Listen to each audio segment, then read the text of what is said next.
გველები, რომლებიც მსხვერპლს მთლიანად ყლაპავენ, ბასტრიკველების მქონე თევზები, რომლებიც ნებისმიერი სიმკვრივის ხორცს წამის მიასადებს შაქუცმაცებენ. ეს არ არის საშინელებათა ფილმის სიუჟეტი, ეს ამაზონია. ადგილი, სადაც ისეთი არსებები ბინადრობენ, რომლებთანაც შეხვედრას ალბათ არასდროს არ მოისურვებდით. მოკლედ, კარგად მოგალათდით, ახლა ჩვენ ამაზონის ჯუნგლების გულს ვესტუმრებით და ყველა კუთხე-კუნჭულს კარგად მოვივლით. დაიმახსოვრე, ყოველი მომდევნო ახალი ადგილი უფრო საშიშია ვიდრე წინა. სანამ განხილვაზე გადავალთ, არ დაგავიწყდეს, რომ გამოიწერო არხი, დამილაიქო ვიდეო და დამიტოვო კომენტარი. დავიწყოთ. როდესაც საქმე ამაზონის საშ ცხოველებს ეხება, უმჯობესია მწვანე ანაკონდებით დავიწყოთ. ისინი სიგრძეში იზრდებიან დაახლოებით 9 მეტრამდე და სიგანეში 30 სანტიმეტრს აღწევენ. დიდი ზომის წარმომადგენლები იწონიან 250 კილოგრამს. ეს დაახლოებით 3-ჯერ მეტია ადამიანის წონასთან შედარებით. მაგრამ ყველაზე შემაშფოთებელი მწვანე ანაკონდაში მისი დაუჯერებელი ძალაა.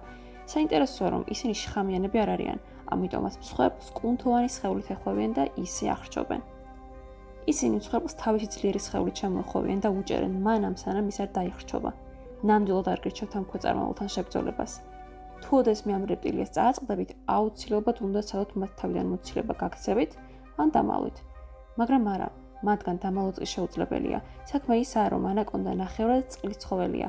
მას შეუძლია 10 წუთი წყალში ისე გაჩერდეს, რომ არ ისუნთქოს და ამასთანავე ხმელეთზეც საკმაოდ კომფორტულადაა და სწრაფია. ასე რომ მათგან გაქცევა პრაქტიკულად შეუძლებელია. მწვანე ანაკონდას თვალები და ცხურის ნესტოები თავის ზედა ნაწილში აქვს მოთავსებული, რაც მას საშუალებას აძლევს, რომ წყალში ყოფნისას დაინახოს და კარგად ისუნთქოს. ასე რომ ამ გვერდისგან თავის აღწევა მართლა ძალიან რთულია. იცოდი, რომ ამაზონში თავის დროზე ბევრად უფრო საშიში რეპტილები არსებობდნენ. დაახლოებით 60 წლის წინ ამაზონს მართავდნენ პრეისტორიული გველები, რომელთა სიგრძეც დაახლოებით 15 მეტრი იყო. წონა კი 130 კილოგრამს აღწევდა. ნამდვილად დაუჯერებელია. სამწუხაროდ საბედნიეროდ ეს არსება 60 მილიონი წლის წინ გადაშენდა. თუმცა ახლო წარსულში ზოგიერთი ადამიანი ამტკიცებდა, რომ მათ ტიტანობა მოანახეს. ყველაზე ცნობილი ისტორია ბრიტანელმა მკვლევარმა პერსი ფოსეტმა გაიხსენა, რომელმაც მე-20 საუკუნის დასაწყისში ამაზონში მოგზაურობაზე დაწერა. ჩვენ ნაპირზე გადავედით და ფრთხილად მივუახლოვდით რეპტილიას. ვიზუალურად უზარმაზარი იყო. წყლიდან დაახლოებით 45 ფუტი იყო ამოწეული, 17 ფუტი კი წყალში რჩებოდა. ანუ მისი სიგრძე დაახლოებით 62 მეტრი იყო. ბევრი ადამიანი ფიქრობს, რომ ფოსეტმა ეს ყველაფერი უბრალოდ გამოიგონა. თუმცა ვინ იცის, იმის გათვალისწინებით, რომ ამაზონი 6.5 მილიონ კვადრატულ კილომეტრს მოიცავს, შეიძლება ეს ყველაფერი სიმართლეც იყოს, რადგან ამაზონის ყველა კუთხე-კუნჭული დღემდე გამოუკვლეველია. ფოსეტის ისტორიის გარდა კიდევ არსებობს ერთი ცნობილი ლეგენდა ამაზონის გიგანტურ გველზე. თუ დაუჯერებთ რეგიონის ადგილობრივ ტომს, მათ ხშირად უნახავთ კოშმარული იაკუმამა. ეს გველი მიჩნეულია ყველა წყლის ცხოველის დედად და ამბობენ, რომ მისი სიგრძე 60 მეტრია. ანუ ის დაახლოებით 6-ჯერ გრძელია ვიდრე ყველაზე დიდი მწვანე ანაკონდა. კიდევ უფრო შემაშფოთებელი და შემაშინებელი ის არის, რომ იაკუმამას თითქოს შეუძლია ჩაყლაპოს ნებისმიერი ცოცხალი არსება, რომელიც მას 100 ნაბიჯზე მიუახლოვდება. ეს გველი კოშმარული მტვერშესრუტივითაა. როგორც ადგილობრივები ამბობენ, ეს გველი წყალში თავისი კუდის დარტყმით ტალღებს ქმნის, რაც მას უადვილებს ნადირობას. მე-20 საუკუნის დასაწყისში ორმა მამაკაცმა, რომლებიც ამაზონში ნავით მოძრაობდნენ, დაინახეს იაკუმამა და წყალში ასაფეთქებელი ნივთიერების გადაყრა გადაწყვეტეს იმ იმედით, რომ არსებას მოკლავდნენ. აფეთქების შემდეგ გველი წყლიდან ამოვიდა და უბრალოდ გაცურა, ხოლო კაცები თავიანთ ნავში შიშით კანკალებდნენ. თქვენ რას ფიქრობთ? ნამდვილად ბინადრობს ამაზონში გიგანტური გველი თუ ეს უბრალოდ ადგილობრივების საშიშ ზღაპარია? გამიზიარეთ თქვენი აზრი კომენტარებში. გიგანტური კრაზანები. ამაზონში მხოლოდ გიგანტური გველების არ უნდა გეშინოდეთ. საფრთხე ყველგანაა. ნებისმიერი ცხოველი, რომლის სახელშიც სიტყვა ვამპირი შედის, ალბათ არ უნდა იწვევდეს თქვენში კეთილგანწყობილებას. ამას კი ვამპირი კრაზანები ადასტურებენ. ისინი მხოლოდ 2023 წელს აღმოაჩინეს. მათი სიგრძე თითქმის 2-3 სანტიმეტრამდეა, რაც დაახლოებით 2-ჯერ მეტია ჩვეულებრივი კრაზანის ზომასთან შედარებით. მაგრამ დამიჯერეთ ზომა არაფერია. ბევრად უფრო საშინელია ის, რასაც ისინი თავიანთ მსხვერპლს უკეთებენ. როცა დედალი ვამპირი კრაზანა პოულობს მსხვერპლს, ჩვეულებრივ ხოჭოს ან ობობას იგი მასში კვერცხს. კვერცხისდებას ის ნებისმიერი ორგანოთი ახორციელებს.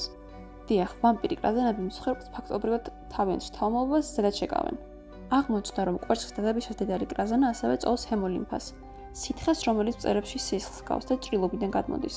თითქოს ეს საკმარისი არ იყოს, რამდენიმე დღეში მსხვერპლის სხეულში დადებული კვერცხებიდან იჩეკებიან მატლები, რომლებიც მსხვერპლს შიგნიდან ჭამენ. ისე ბუნება რამდენადაც ლამაზია, იმდენად და კიდევ უფრო მეტად მკაცრი, სასტიკი და ზოგჯერ საზღვარიცაა. რა კი ვამპირებზე საუბრობთ, მოდი კიდევ ერთ შემაძრწუნებულ ცხოველზე ვისაუბროთ. ეს არსებები ერთმეტს აღემატებიან, ცნობილნი არიან შემდეგი სახელით, როგორც პაიარა, ანუ ვამპირ თევზა. მიზეზი თუ რატომ ეწოდებათ მათ ასე აშკარაა. ამ თევზებს აქვთ 2-15 სანტიმეტრიანი ეშვი. ვამპირ თევზა ამკბილები თითქმის ნებისმიერ თევზს გლეძს, მათ შორის პირანიასაც კი. მიუხედავად იმისა, რომ ადამიანები თავდასხმის შემთხვევა არასდროს დაფიქსირებულა ამ თევზების მხრიდან, საინტერესოა გარისკავდით თუ არა მათთან ერთად გაცურვას. ეჭვმეპარება, ალბათ არა. ვამპირ თევზა არ არის ერთადერთი შემაშფოთებელი თევზი ამაზონში. აქ მრავალ ასეთ შეხვდებით. ჩვეულებრივ დელფინები თავისი მხიარულებით და გონებრივი შესაძლებლობით არიან ცნობილნი, მაგრამ ამაზონის დელფინებს აქვთ ბნელი მხარე.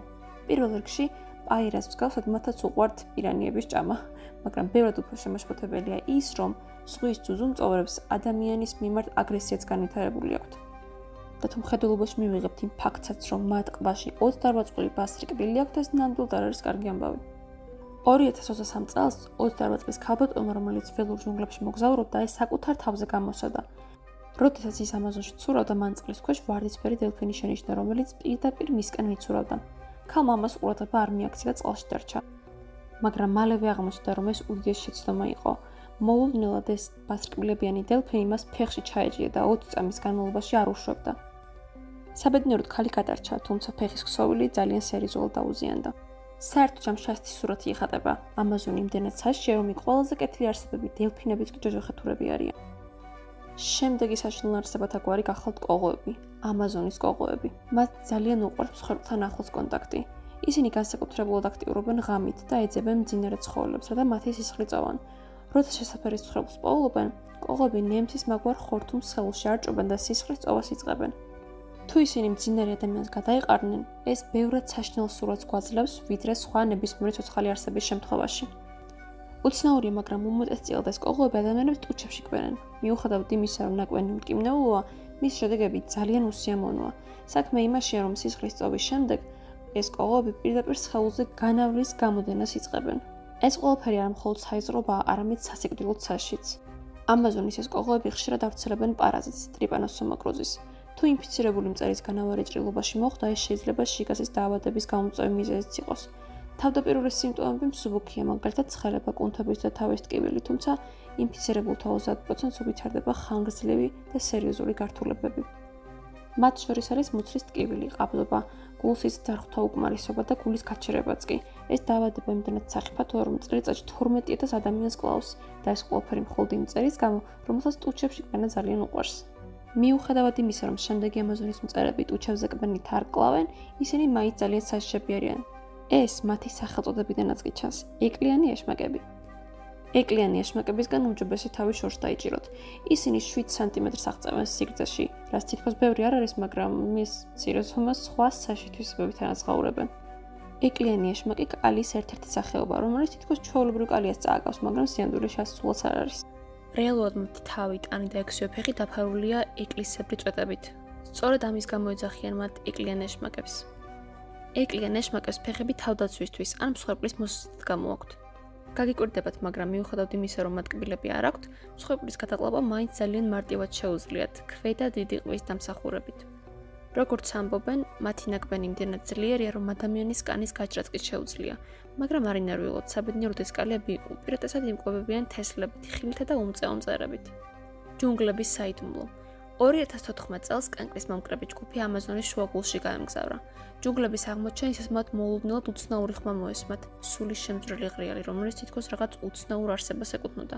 ჯგუფის წევრები მალევე მიხვდნენ, რომ ეს ხმა უფრო და უფრო უახლოვდებოდათ. მალევე მათ თვალწინ წამოიჭრა მუქი ფერის მაღალი არსება, რომელსაც მხოლოდ ერთი წითელი თვალი ჰქონდა. ჯგუფის თითოეულმა წევრმა იმპულსურად, მაგრამ ერთხმად გადაწყვიტა გაქცევა. რაც ძალით და ღოლი ჰქონდათ გარბოდნენ სოფლისკენ, რომელიც მათთან არც თუ ისე ახლოს იყო. საბედნიეროდ ისინი უნებლები გადარჩნენ, მაგრამ რამდენიმე დღის განმავლობაში ვერ იძინებდნენ და მუდამ ეს არსება ელანდებოდათ. ალბათ არ გაგიკვირდება თუ ვიტყვით იმას, რომ ჯგუფის წევრები აღარასდროს დაბრუნებულან ტყის იმ ნაწილში. საინტერესოა, რა იყო ეს არსება, რომელიც მათ შეხვდათ.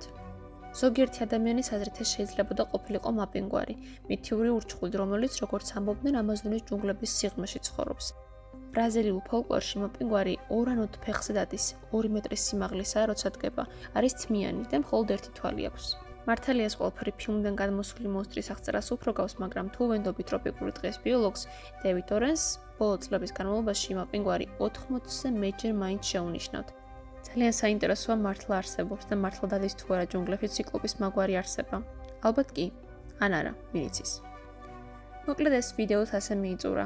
კიდევ ერთხელ შეგახსენებ, რომ არ დაგავიწყდეს არხის გამოწერა, ზარის ღილაკის გააქტიურება, ვიდეოს დალაიქება და კომენტარის დატოვება.